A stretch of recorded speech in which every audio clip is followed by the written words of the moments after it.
Hi, boys and girls. This is Mr. Ketzel. I am going to be reading a story to you today called Mr. Lincoln's Way. And it's by Patricia Polacco, one of my favorite authors. Mr. Lincoln was the coolest principal in the world, or so his students thought. He had the coolest clothes, the coolest smile, and he did the coolest things. He had tea parties with the kindergarten every spring. He took sixth graders on nature walks in the fall. He set up telescopes next to the pond in the back of the school on special nights and invited kids and their families to come look at the stars.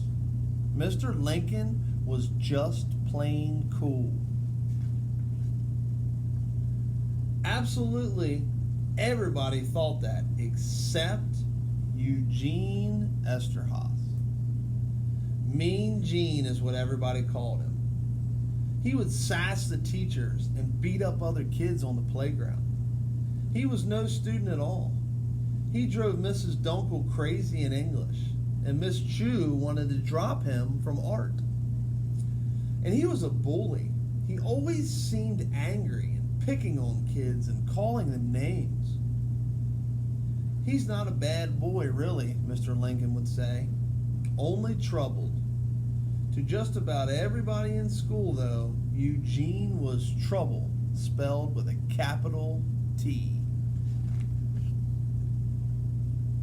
Then one day he leered at a first grader. "What are you looking at, scumball?" he said, and he pushed her down and wrenched her backpack away. "I'm going to tell Mr. Lincoln," she announced. "Go ahead, you little brat. I'm not afraid of that." Then he stopped. Mr. Lincoln was standing right there.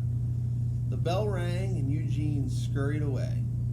Now Eugene was in Mr. Lincoln's thoughts more than ever, and he knew that he had to find a way to reach him. Then one day, as Mr. Lincoln was helping the fifth grade plant a tree in the beautiful new antrim, he noticed that Eugene was looking up into the branches at one of the other trees. There sat a bright red cardinal. 2 other days, Mr. Lincoln had seen Eugene standing at the antrim window, watching birds on the trees. Mr. Lincoln wondered, was it possible that? It wasn't a day later when Mr. Lincoln called Eugene into his office. Eugene slumped into his chair. But Mr. Lincoln took out a beautiful book out of his desk drawer, a book in blazing color, and was all about birds. He turned to one page and studied the illustration. "I've got these little birds all over my tree, and I don't know what they are." Eugene got out of his chair and walked closer. "Well, those are red-caped nuthatches. Weird to see them this time of year." "You seem to know your birds," Mr. Lincoln said with a warm smile. "I do. When I lived on my grandpa's farm, he had tons of birds around, chickens and thrashers and meadowlarks. We raised carrier pigeons together." "You've got quite a grandpa," Mr. Lincoln said, but Eugene just turned his back and left the room. A week had gone by when Eugene ran into Mr. Lincoln by the antrim. "I have a problem," Mr. Lincoln said. "So?" "That antrim was supposed to be full of birds, but they're just not coming." The principal looked into the empty antrim. "Wrong plants in there to make them want to stay. Not the right food either," Eugene said as he started to walk away. "Your grandpa teach you that?" Eugene turned and looked at Mr. Lincoln for the first time. "Maybe."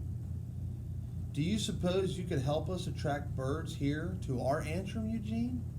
Mr. Lincoln handed him a book. "And perhaps this would help." Eugene seemed stunned at first. Then he took the beautiful book on birds in his hands and wrapped it in his arms and bolted down the hall. As the days passed, Eugene never seemed to be without that book. His English teacher let Eugene read passages from the book in class. "I'm so pleased to see him reading," Mrs. Dunkel exclaimed. And when he didn't have his nose in that book, he almost constantly was out in the antrim. He and Mr. Lincoln made a list of plants and shrubs to buy, and types of grain and seeds to feed the birds. They even built 3 feeders together. That's when it started to happen.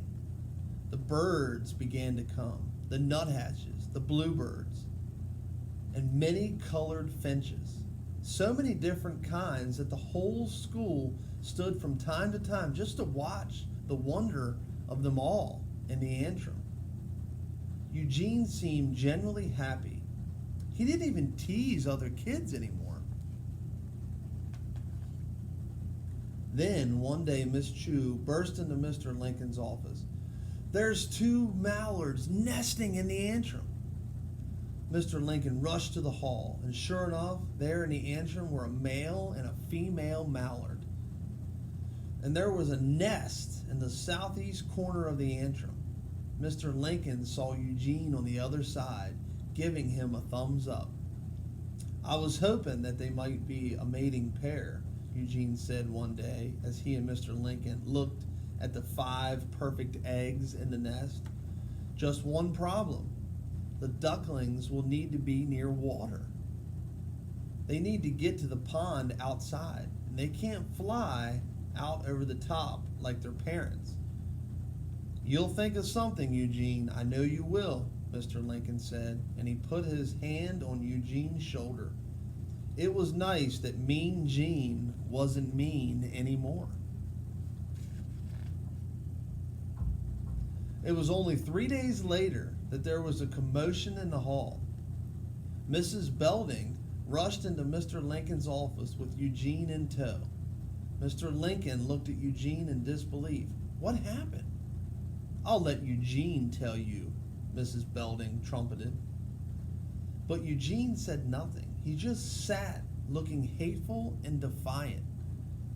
"Trouble in the lunch line?" she went on. "He singled out 2 of our students from Mexico. He called them brown-skinned toads and other unacceptable names." "I'll take care of this," Mr. Lincoln said. Mr. Lincoln sat down in front of the boy. "Eugene, my skin is brown too." Eugene just glared at Mr. Lincoln. "This I know, Eugene. Someone who loves birds the way that you do couldn't possibly have that kind of hate in his heart." Then Eugene began to cry. "My old man got real mad when I got home late from helping you," he sobbed. "He said you're not our kind." "Our kind?" Mr. Lincoln murmured. He led Eugene to the window of the antrim. It was alive with songbirds. "I see sparrows and jays, and cardinals and nuthatches, and the mallards. Don't all of those beautiful types and colors make this a beautiful place to be for all of them?" Eugene nodded, yes. "Well, God made all of them, all kinds, just like He made all of us, Eugene. Fact is, all of our children here, with all of our cool differences, are my little birds. Yes, my little birds. And that should be your answer as to what is right or wrong in what your father said," Mr. Lincoln said quietly. "My old man calls you real bad names, Mr. Lincoln. He's got an ugly name for just about everybody that's different from us." Mr. Lincoln didn't talk for the longest time. "Eugene, sometimes people get trapped in their thinking almost as surely as those ducklings will be trapped in that antrim. My grandpa just wasn't like that." Mr. Lincoln put his arm around the boy's shoulder. "I'd like to meet that grandpa. But, Eugene, you have to promise me." Even when bad things happen at home, here at school, you need to treat all of my little birds with kindness and respect. No more teasing and name calling. Please promise me. And Eugene promised. Eugene was good to his word. He became a model citizen. He tried with all of his heart to keep his promise to Mr. Lincoln.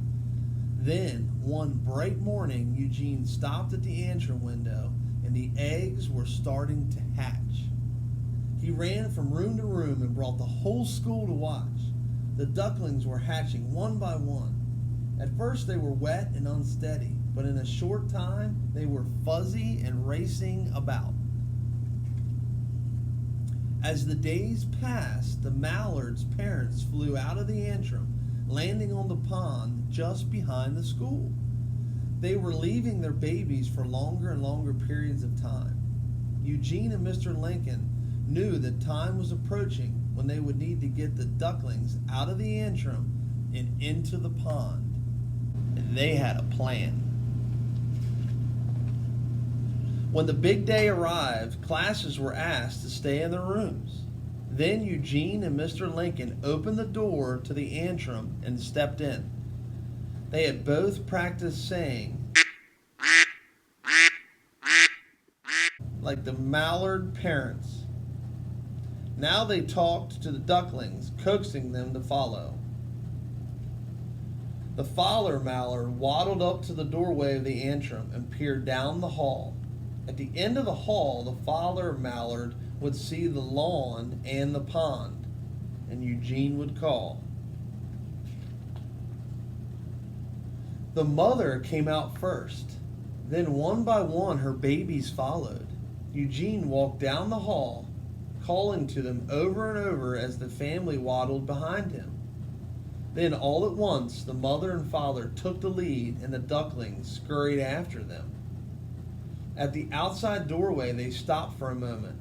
Then the mother and father mallard jumped out of the doorway and coaxed each of the ducklings to follow. Mr. Lincoln and Eugene both stood and watched as the ducklings raced down the hillside and plopped into the pond with their parents. Now I know where the expression, like a duck takes to water, comes from, Mr. Lincoln laughed. He couldn't believe how well the babies swam. Parents had gathered at the top of the hill, and they had been invited to watch from afar. Then Eugene heard a voice from behind him call out his name. Eugene? Boy, over here. It was his grandfather. The boy raced up the hill, and Mr. Lincoln joined them both. This is my grandpa, Eugene sang out. I know, Mr. Lincoln. Mr. Lincoln said. Now the old man shook Mr. Lincoln's hand heartily. I would sure like to stay with you again, Grandpa, Eugene said, as he and his grandfather walked up the hill together. The old man put his arm around the boy's shoulders. We'll see, son. We'll sure see. Later, Eugene and Mr. Lincoln walked down by the pond together. Eugene needed to say something to Mr. Lincoln. You showed those ducklings the way out, Eugene, Mr. Lincoln said. Hey, you showed me the way out, Mr. Lincoln, Eugene smiled. Then he stopped and looked into his principal's eyes. I'll make you proud of me, Mr. Lincoln. I promise. What a wonderful story. Boys and girls, I hope you enjoyed. Thank you, fourth grade teachers, for asking me to share this story with you guys. You have a wonderful day.